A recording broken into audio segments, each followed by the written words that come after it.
Bismillahirrahmanirrahim. Assalamu alaikum students. Hopefully you are enjoying good health. और पिछला topic जो कि हमारा राइट बाई सेक्टर से रिलेटेड था वो आप लोगों ने अच्छे से पढ़ भी लिया होगा और आप लोग को उससे रिलेटेड थ्योरम्स की भी समझ आ गई होगी। इसी चैप्टर नंबर 12 का हमारा नेक्स्ट टॉपिक है, नेक्स्ट डेफिनेशन जो है वो है एंगल बाई सेक्टर। इस चैप्टर में दो ही डेफिनेशन थी, एक थी राइट बाई सेक्टर और दूसरी क्या है, angle by sector. Right by sector से रिलेटेड आपको अच्छी तरह से नो हो गई है। सबसे पहले बात करते हैं what is angle. By sector की तरफ तो बाद में आते हैं जी। बाई सेक्टर हमें पता है क्या होता है जी, एक ऐसी चीज़ जो हमारी मतलब कोई एक किस लिहाज से, वो एंगल के लिहाज से या वो लाइन के लिहाज से, वो जो भी है, लेकिन वो क्या करता है, वो हमारी एंगल को, वो हमारी लाइन को, वो हमारे किसी भी शेप को वो क्या करते हैं, टू इक्वल पार्ट्स में डिवाइड कर दे, जो इसको कहते हैं बाइसेक्ट। टू इक्वल पार्ट्स में क्या कर देना, डिवाइड कर देना, ठीक है। एंगल क्या होता है, आपके पास रेज होती हैं। रेज क्या होती हैं जी, फॉर एग्जांपल ये एक बल्ब है मेरे पास, ठीक है। यहाँ से आपने इसको स्विच ऑन किया, लाइट तो रेज निकली डिफरेंट, ठीक है, और इस तरह से फैल गई हर तरफ, ठीक है। अब मुझे पता है इनका इनिशियल पॉइंट ये है, यानी ये यहाँ से निकली हैं, एक एंड पॉइंट इनका मुझे पता है, लेकिन ये कहाँ पर जाकर स्टॉप होती है इनका पता नहीं चलता। यानी ये वहीं पर जाकर स्टॉप होगी ना जब इसके आगे कोई चीज़ आ जाएगी। फॉर एग्जांपल यहाँ पर कोई ग्लास पड़ा हुआ था, इससे टकराई, रेस वापस हो गई। यहाँ पर दीवार थी, इससे टकराई, रेस वापस हो गई, ठीक है। लेकिन क्या है कि अगर दो रेज़ आपस में मिल जाएं, अगर दो रेज़ आपस में मिलें, फॉर एग्ज़ाम्पल इस तरह से मिलें कि वो एक पॉइंट को शेयर करें, यानी अब मेरे पास दो रेज़ थी जो इस पॉइंट को क्या कर रही हैं, शेयर कर रही हैं। फॉर एग्ज़ाम्पल मैं इस पॉइंट का नाम रख देती हूँ ए, ठीक है, तो यहाँ ओ रख लो, ये मेरे पास ओ है, और मैं कहती हूँ इस रे का नाम है ओ ए और इस रे का नाम क्या है, ओ बी। टू रेज़ जो हैं वो आपस में इस तरह से यूनियन करती हैं, यूनियन मतलब जॉइन हो जाना, कि वो एक पॉइंट को क्या करती हैं, शेयर करती हैं। अब इनके दरमियान ये जो स्पेस है इसको क्या कहा जाता है, एंगल। ये जो इनके दरमियान स्पेस आई है ये किसको फॉर्म कर रही है, एंगल को। एंगल क्या हुआ, the union of two rays which have one common end point, जिनका एक कॉमन एंड पॉइंट हो। अब बी, ओ बी रेज है, ओ इसमें भी आ रहा है, और ओ ए रेस है, ओ इसमें भी आ रहा है, यानी जो ओ पॉइंट है वो ओ बी को भी शेयर कर रहा है और ओ ए में भी शेयर हो रहा है, और इनकी यूनियन से जो बना है वो हमारे पास क्या हो गया, एंगल हो गया, ठीक है। ये तो आ गई आपके पास एंगल की डेफिनेशन। अब फॉर एग्जांपल मेरे पास एक एंगल है सेम ओ ए ओ बी, मेरे पास एक रेस है ओ एम कह देते हैं, ठीक है। इस ओ एम ने क्या किया कि ये जो ओ एंगल ए ओ बी बन रहा था, यानी एंगल ए ओ बी, ये जो पूरे का पूरा एंगल बन रहा था, इस रे ने क्या किया, उसको टू इक्वल पार्ट्स में क्या कर दिया, डिवाइड कर दिया, ठीक है।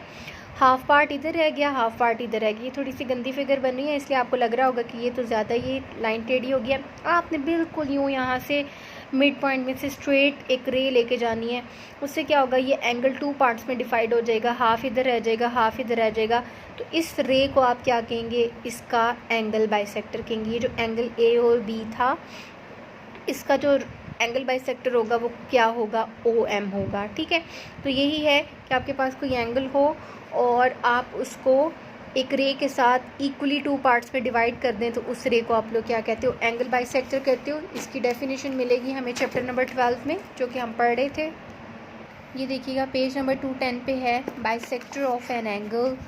A ray is called a bisector of line segment if it's divide the angle into two equal parts। यानी एक लाइन, एक रे, ऐसी रे जो हमारे एंगल को टू इक्वल पार्ट्स में डिवाइड कर दे, हम उसको क्या कहते हैं, बाइसेक्टर ऑफ एन एंगल या एंगल बाइसेक्टर। आप चाहे इसको ना करें, मैंने आपके सामने ये फिगर बनाई, आप क्या कहें कि हमारे पास एंगल ए ओ बी था, ओ एम ने डिवाइड कर दिया एंगल ए ओ बी को, डिवाइड कर दिया टू पार्ट्स में, किस में, angle A O M equal हुआ angle A O B O M. देखिए पहले था एंगल पूरे का पूरा एंगल ए ओ बी, ठीक है।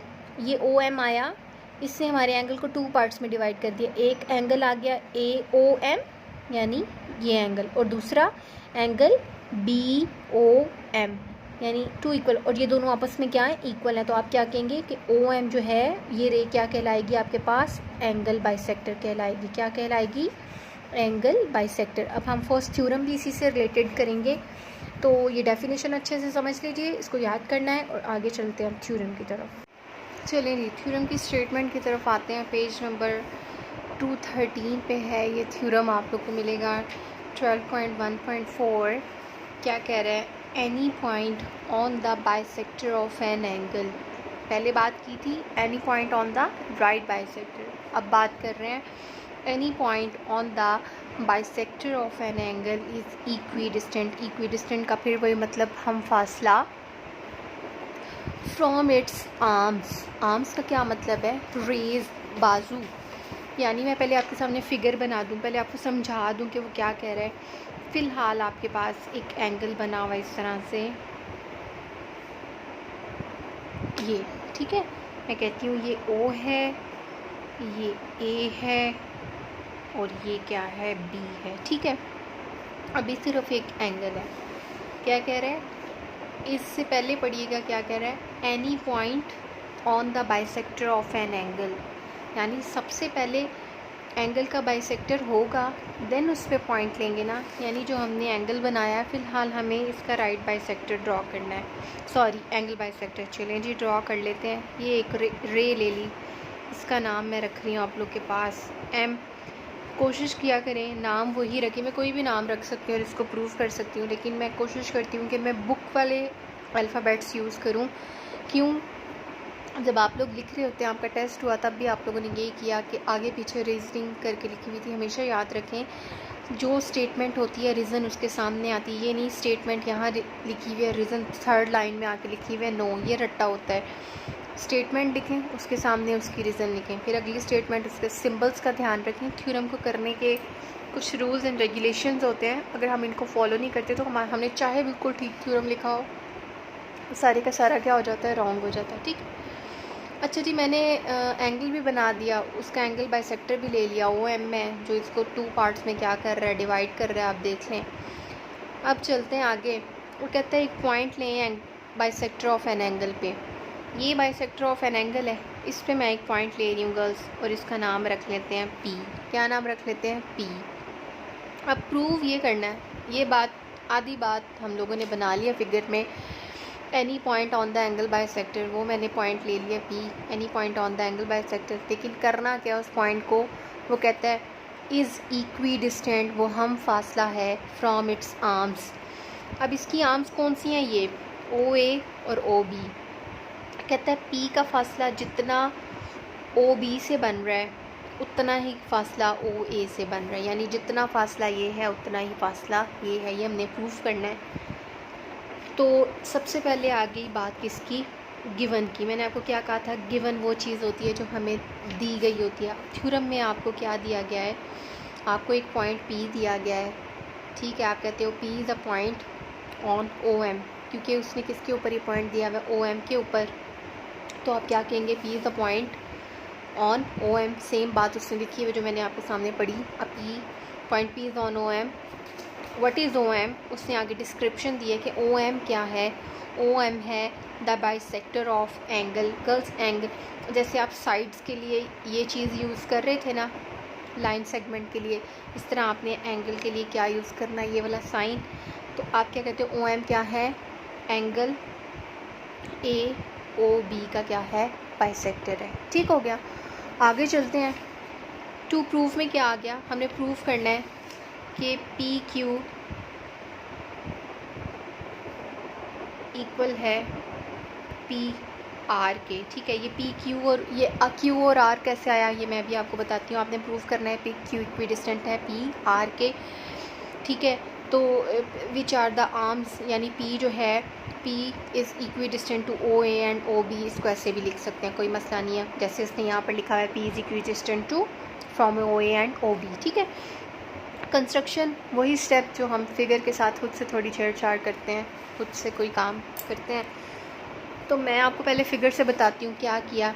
पी से आपने एक परपेंडिकुलर गिराया। परपेंडिकुलर क्या होती है? पॉइंट से एक बिल्कुल सीधी लाइन गिराते हैं जो सामने वाली लाइन के ऊपर क्या करती है? 90 डिग्री का एंगल बनाती है। आपने पी से एक परपेंडिकुलर गिराया किसके ऊपर? ओ बी के ऊपर, और वो किस पॉइंट पे आके गिरा? क्यू पॉइंट पे, ठीक है। किस पॉइंट पे आके गिरा? क्यू। फिर आपने इसी तरह पी आर एक परपेंडिकुलर गिराया किसके ऊपर? ओ ए के ऊपर। P R perpendicular to O A and P Q perpendicular to O B. ये काम आपने किया। समझ आ रही है? क्या किया आपने?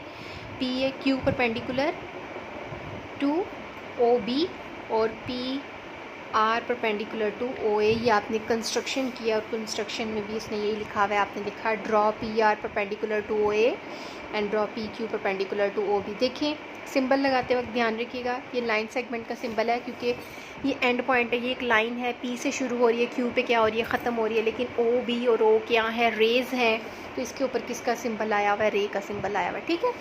चलते हैं स्टेटमेंट एंड रीजनिंग की तरफ, लेकिन उससे जाने से पहले ज़रा फिगर पे फोकस कीजिएगा। अपनी कॉपी को यूँ रोटेट किया, क्लियर कट नज़र आ रहा है कि मेरे पास दो ट्राइंगल्स नज़र आ गई हैं। एक ट्राइंगल नज़र आ रही है पी ओ क्यू, और एक ट्राइंगल नज़र आ रही है पी ओ आर। जब आप भी ये फिगर बनाएंगे आपको भी दो ट्राइंगल्स क्लियर कट नज़र आएंगी, P O Q and P O R. अब मैं क्या करूँगी? इन दोनों ट्राइंगल्स का क्या करूँगी?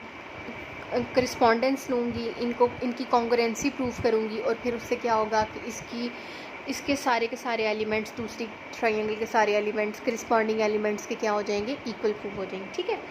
अच्छा, मैंने वही करिस्पॉन्डेंस लिखी, मैं लेने जा रही हूँ करिस्पॉन्डेंस किसकी? ट्राइंगल पी ओ क्यू की करिस्पॉन्डेंस लेने जा रही हूँ किसके साथ? ट्राइंगल पी ओ आर की। सबसे पहला पॉइंट आ गया ओ पी इस ट्राइंगल को भी शेयर कर रहा है और ओ पी इस ट्राइंगल को भी शेयर कर रहा है, और जाहिर बात है दोनों क्या हैं? इक्वल हैं। आप क्या लिखेंगे? O P is equal to O P, और इसकी रीज़न क्या आएगी? कॉमन। क्या रीज़न आएगी? कॉमन।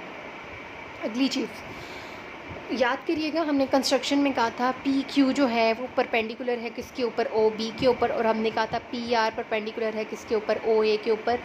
और जो चीज़ परपेंडिकुलर होती है वो क्या करती है? 90 डिग्री का एंगल बनाती है। यानी यहाँ पर भी किसका एंगल बन रहा है? 90 डिग्री का, और यहाँ पर भी किसका एंगल बन रहा है? 90 डिग्री का, ठीक है। और ये एक दूसरे के करिस्पॉन्डिंग भी है। अगर ये भी 90 डिग्री का और ये भी 90 डिग्री का, इसका मतलब ये दोनों एंगल्स क्या हुए? इक्वल हुए। तो हम क्या कह सकते हैं? एंगल का sign angle P Q O equal है एंगल पी आर ओ के। तो यही चीज़ हम लोगों ने यहाँ पर लिखी। Next point, angle P Q O बराबर है एंगल पी आर ओ के, क्योंकि क्यू पॉइंट पे भी 90 डिग्री का एंगल बन रहा है, और जिस पॉइंट की बात कर रहे होते हैं उसको दरमियान में लिखते हैं। चूँकि एंगल कहाँ बन रहा है? क्यू पॉइंट पे, इसलिए उसको दरमियान में लिखा। एंगल पी क्यू ओ और एंगल पी आर ओ जो है वो इक्वल हैं। और ये पॉइंट हमें कहाँ से मिला था? कंस्ट्रक्शन से, क्योंकि हमने पी क्यू वहाँ पर परपेंडिकुलर गिराया था ओ ए के ऊपर, इसलिए इसकी रीज़न में क्या आ गया? इसके सामने क्या लिख देना है? कंस्ट्रक्शन, ठीक है। नेक्स्ट पॉइंट पढ़िएगा। आपको खुद पता है कि आपके पास टोटल एंगल क्या था? एंगल ए ओ बी, ये टोटल एंगल था। लेकिन ओ एम ने क्या किया? इसको टू इक्वल पार्ट, क्योंकि ओ एम इसका क्या है? बाइसेक्टर है। आपने गिवन में कहा है कि ओ एम इसका क्या है? बाइसेक्टर है। ये इसको टू इक्वल पार्ट्स में डिवाइड कर देता है। इसका मतलब है एंगल ए ओ पी, यानी एंगल ए ओ पी जो एंगल ये बन रहा है वो एंगल बी ओ पी के क्या है? इक्वल है। चाहे आप ए की तरफ ना आए, आप आर से शुरू हो जाएं, आप क्या कहें? क्योंकि आप इस ट्राइंगल की बात कर रहे हैं इसलिए तक ना, ये ट्राइंगल है, यहाँ जितना एंगल यहाँ है उतना ही यहाँ पर है, तो आप क्या कहेंगे? Angle R O P equal है एंगल क्यू ओ पी के। ठीक हो गया। पी से शुरू कर लें। Angle P O R equal है एंगल पी ओ क्यू के, क्योंकि ओ पॉइंट पे जो एंगल बन रहा है वो हाफ इस तरफ चला गया, हाफ इस तरफ चला गया, किसकी वजह से? ओ एम की तरफ। और हाफ जो कि इक्वल होंगे, बाइसेक्टर है वो, तो आप क्या कहेंगे? Angle P O R is equal to angle P O Q. और इसकी रीज़न क्या लिखेंगे? गिवन, क्योंकि आपने गिवन में कहा था कि ओ एम जो है वो हमारे जो एंगल ए ओ बी का क्या है? बाइसेक्टर है, और उसके ऊपर पी क्या है? एक पॉइंट है। ठीक है, मैंने कहा था कॉन्ग्रुएंसी प्रूव करने के लिए तीन चीज़ों को प्रूव करना पड़ता है। आपने दो एंगल्स और एक साइड को, दूसरी ट्राइंगल के दो एंगल्स और एक साइड के इक्वल प्रूव कर दिया है, तो आप यहाँ पर लिखेंगे, पता चला कि angle P O Q equal है पी ओ आर के, और इसकी रीज़न क्या है? एस डॉट ए, यानी एक साइड और दो एंगल्स प्रूव किए हैं। ठीक है, अब क्या हुआ इससे? कि जब आपने एक ट्राइंगल के सारे एलिमेंट्स को दूसरी ट्राइंगल के साथ कॉन्ग्रेंट ही दो ट्राइंगल्स को प्रूव कर दिया, तो इनके सारे के सारे एलिमेंट्स भी एक दूसरे के क्या होंगे, इक्वल होंगे। तो अब आप कह सकते हो बहुत आराम से कि इस ट्राइंगल की ये साइड इस ट्राइंगल की साइड के क्या है, इक्वल है। यानी आप कह सकते हैं पी क्यू इक्वी डिस्टेंट है पी आर के, क्योंकि अब सारी साइड्स और सारे एंगल्स एक दूसरे के बराबर हो गए हैं। तो आप क्या कहेंगे, पी क्यू इक्वी डिस्टेंट है पी आर के, और इसकी रीजनिंग क्या होगी, corresponding sides of congruent triangle. यानी मेरे पास दो कॉन्ग्रुएंट ट्राइंगल्स थी और इनकी करिस्पॉन्डिंग साइड्स हैं ये। तो हम क्या, हाँ, और हमने यही प्रूव करना था कि जो पी है उसका जितना फासला यहाँ से है उतना ही फासला यहाँ से है। कल का जो थ्योरम होगा वो इसका कन्वर्स होगा, इंशाल्लाह उसको कल देखेंगे। लेकिन इस थ्योरम को आपने अच्छी तरह से प्रिपेयर करना है और लर्न करके लिखना है।